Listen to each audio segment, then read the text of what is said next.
ఒక నిమిషం కనకారావు గారు వెనుకోడు గురించి చెప్పుకొచ్చారు. ఇందాక వెంకటేశ్వర గారు ఇన్ని మ్యూట్ చేయండి. కనకారావు గారు ఒక నిమిషం, కర్నూలు నుంచి రాముడు గారు టెలిఫోన్ లైన్లో ఉన్నారు. ఒకసారి ఆయన విందాం, ఆయన ఏమంటున్నారు.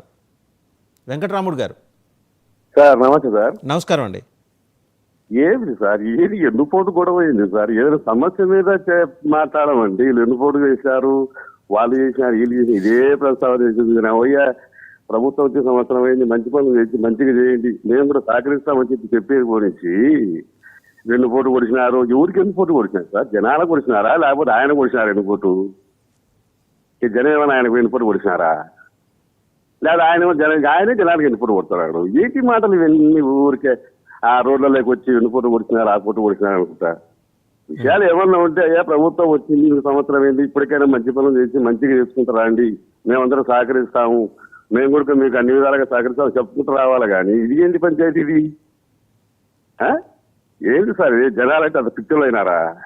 రైట్, ఆయన వాళ్ళు చెప్పుకుంటా మొదటి పిక్చర్లు ఉన్నాలే నమ్ముతారా? రైట్. ఓకే, పెద్దిరెడ్డి రవికిరణ్ గారు, ఆయన వెంకటరాము గారు చాలా ఆవేదనతున్నారు. ఎవరికి వెన్నుపోటు పొడిచారు, ఏంటి కదా, ఏంటి న్యూసెన్స్, రోడ్డు మీదకి రావటం ఏంటి అనేది. సరే, దానికన్నా ముందు రెండు క్వశ్చన్స్ అండి. ఒకటి, గోదావరి పుష్కరాలు, మీరు గోదావరి జిల్లా ప్రాంతానికి చెందినవారు కాబట్టి మీకు మా అందరికన్నా సమగ్రమైన అవగాహన ఉంటుంది. మొక్క అనంత్ సాగర్ గారికి కూడా ఉంటుంది, వారు కూడా గోదావరి జిల్లా కాబట్టి. 23 మంది చనిపోయారు. ఒక నిమిషం అండి కనకారావు గారు, ఒక నిమిషం. 23 మంది చనిపోయారు. సోమయాజులు కమిషన్ వేసింది గవర్నమెంట్. సరే, దాన్ని బయట పెట్టలేదు, ఎందుకంటే దాంట్లో మనకు కావాల్సిన వాళ్ళు ఉన్నారనేది స్పష్టంగా అర్థమైంది, ప్రభుత్వానికి కావాల్సిన వాళ్ళు. తర్వాత వచ్చిన జగన్మోహన్ రెడ్డి గవర్నమెంట్కి దాని మీద శ్రద్ధ లేదు. సరే, ఇవాళ మీరు తుని కేసుని తిరగదోడాలనుకున్నారు కదా, గోదావరి పుష్కరాల కేసును కూడా తిరగదోడతారా? మీరు డిమాండ్ చేస్తారా బీజేపీగా? అయితే ఇందాక నేను స్టార్టింగ్ లో చెప్పింది అదేనండి. ఇప్పుడు కొన్ని అంశాల మీద తిరగదోడాలి అంటే అది ఎక్కడికో వెళ్ళిపోతే, వంగవీటి మోహన్ రంగా గారి చంపింది ఎవరు, ఆయన మర్డర్ చేసింది ఎవరు, ఈ రోజు తెలిసిందే ఎవరికన్నా? ఎవరు మర్డర్ చేశారు తెలుసా? తీయండి, అన్ని తీయండి. సాధ్యమా? మరి అది ప్రభుత్వం చాలా మానేశారు అప్పటికి ఇప్పటికి. వినండి ఒకసారి, ఇప్పుడు నేనేదో అప్పుడు నాకు 12 ఏళ్ళు 13 ఏళ్ళు, ఇప్పుడు నాకు 45 ఏళ్ళు, 30 ఏళ్ళలో ఎన్నో ప్రభుత్వాలు మారాయి. ఏ ప్రభుత్వం సాహసం చేసింది చెప్పండి? రాజశేఖర రెడ్డి గారు ముఖ్యమంత్రి అయ్యారు, ఆయన సాహసం చేశాడా అది రీఓపెన్ చేయడానికి? ఆయనే సాహసం చేశాడా? జగన్మోహన్ రెడ్డి గారు ముఖ్యమంత్రి, ఆయనే సాహసం చేశాడా? అయ్యా అవ్వని విషయాల్ని మనం దాన్ని మళ్ళీ తిరగదోడాలి అంటే, నిజంగానే ఒక నెరేటివ్ కూడా మన ప్రభుత్వం ముందు పెట్టాలి, ప్రజల ముందు. గబక్కని అలా చేసేయకూడదు. ఎందుకంటే ప్రభుత్వాలు ప్రశ్నించే మీడియా, అలాగే ప్రతిపక్ష పార్టీలకి మీడియా, పేపర్లు ఇవన్నీ ఉన్నాయి. సో వాళ్ళు రకరకాలుగా దాన్ని తప్పుడుగా వర్గీకరిస్తారు. సో దానికి తగ్గట్టుగా ముందుగానే ఒక కౌంటర్ నెరేటివ్ సెట్ చేసుకొని అప్పుడు ఎందుకు చేయవలసి చెప్తే అప్పుడు ఏదో చేయాలి. అంతేగాని ఎప్పుడో పాత విషయాలన్నీ అలాగే తీసుకొచ్చేస్తాను అంటే ఇది బూమరంగ్ అవుతుందండి. ఇది అనాలోచితంగా చేయటమే తప్పితే వేరేదేమీ లేదు.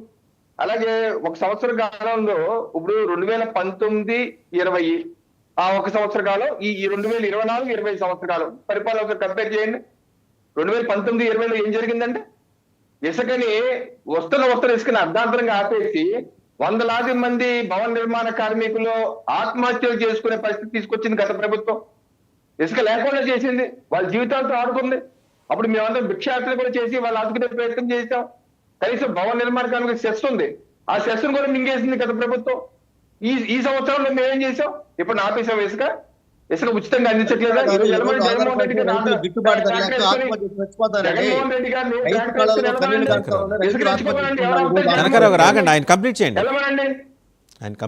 రెడ్డి గారిని ట్రాక్టర్స్ వెళ్ళమనండి, రీచ్ కి ఎవరు ఆపితే అడగమనండి, ఎవరు ఆపరు. రైతుల విషయం, రైతులు మరీ దాన్ని అమ్మితేనే జగన్మోహన్ రెడ్డి గారి ప్రభుత్వంలో 20 రోజుల్లో మీ అకౌంట్లో వేస్తాను, 25 రోజుల్లో వేస్తాను, చివరిగా ఫైనల్ మాట 100 రోజులు మీ అకౌంట్ లో వేస్తానని చెప్పేసి పేపర్లో రైతు భరోసా కేంద్రంలో పెట్టేవాళ్ళు. వేశారా అండి? మీరు అలా వేసి ఉంటే వేలాది కోట్ల రూపాయల బకాయిలు ఎందుకు ఉండిపోయినాయండి? ఈ రోజు మా ప్రభుత్వం చేస్తుంది ఏంటంటే, వరి అమ్మితే 24 గంటలు తప్పితే 48 గంటల్లో రైతు ఖాతాలో జమ వేస్తున్నాం. 10,000 కోట్ల వరకు జమ వేసాం ఈ సంవత్సర కాలంలో. అది మంచి ప్రభుత్వం కాదా అండి? గుడ్ గవర్నెన్స్ కాదా?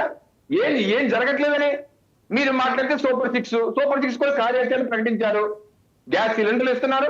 ఈ మాసంలో తల్లికి వందనం, అలాగే అన్నదాత సుఖీభవ, అలాగే మహిళలకి పల్లె వెలుగు బస్సుల్లో ఉచిత బస్సు ప్రయాణం, ఎన్ని వరుసగా అన్ని సెట్ చేసుకుంటే 1 by 1 వెళ్తుంటే వెన్నుపోటు పొడిచింది ఎవరో కాదు, జగన్మోహన్ రెడ్డి వారి కార్యకర్తలుగా నాయకులకి వెన్నుపోటు పొడిచారు.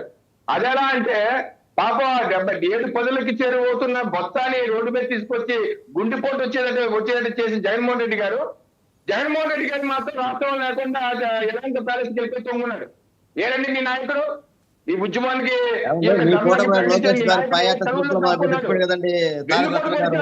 వైసీపీ నాయకులకి జగన్మోహన్ కనకరావు గారు ఆగండి please let him complete.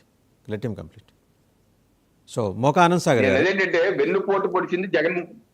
మోక Anand Sagar చెప్పండి. ఆనంద్ సాగర్ గారు సో అది ఇందాక కాలర్స్ మాట్లాడింది కూడా చూసారా, కర్నూలు నుంచి ఆయన ఏంటండి ఈ వెన్నుపోటు అనేది గోలైందండి అని చెప్పేసి నేరుగా అడుగుతున్నారు కాలర్స్. అంటే ప్రజలు గమనిస్తున్నారు, ఇందాక మీరు అన్నారు ప్రజలు చాలా జాగ్రత్తగా చాలా నిశ్చితంగా గమనిస్తున్నారు, నేరుగా అడుగుతున్నారు జగన్మోహన్ రెడ్డి గారు ఈ వెన్నుపోటు గొడవ ఏందండి అని. ఓపిక నశించిపోయింది సార్ వైసీపీ పార్టీ. మేము మాతో పాటు ప్రజలు 5 కోట్ల మంది ప్రజలు వైసీపీ పార్టీ ప్రజావేదిక కూర్చున్న దగ్గర మొదలుపెట్టింది. లాస్ట్ చంద్రబాబు నాయుడు గారిని అక్రమ అరెస్టు దగ్గర ముగిసింది. 5 ఏళ్లు ఓపిక పెట్టాం మేము, సహనంతో శాంతియుతంగా పోరాడాం. ఇలా ప్రజల్ని ఏమీ లేని విషయం లేని దాన్ని పట్టుకుని వేలాడపడలేదు, వంక లేకుండా డొంక పట్టుకుని మేము ఏడలేదు. ప్రజలు అభీష్టం మేరకు తెలుగుదేశం పార్టీ ఆ వేళ 5 ఏళ్లు ప్రతిపక్షంగా వీరోచితంగా ప్రభుత్వం యొక్క విధానాల్ని మేము ప్రజల ముందు పెట్టాం, ప్రజా కోర్టులో పెట్టాం, ప్రజలు తీర్పు కోరాం. ప్రజలు అద్భుతమైనటువంటి తీర్పు ఇచ్చారు, 164 సీట్లతో కూటమిని గెలిపించారు. ఇది ఇట్లా ఉండాలి రాజకీయ పార్టీ యాటిట్యూడ్ అంటే. ఏడాదికి ఒకసారి రోడ్డు ఎక్కుతాం. వచ్చాడు సార్ ఆయన 3వ తారీఖున గుంటూరు వచ్చాడు, తెనాలి వచ్చాడు, మీది తెనాలి నాది తెనాలి అని వచ్చాడు. మరి 4వ తారీఖున పిలిపించాడు వెన్నుపోటు దినం పార్టీ శ్రేణులకి. ఆయన ఎందుకు పాల్గొలేదు వెన్నుపోటు దినంలో? ఒక్క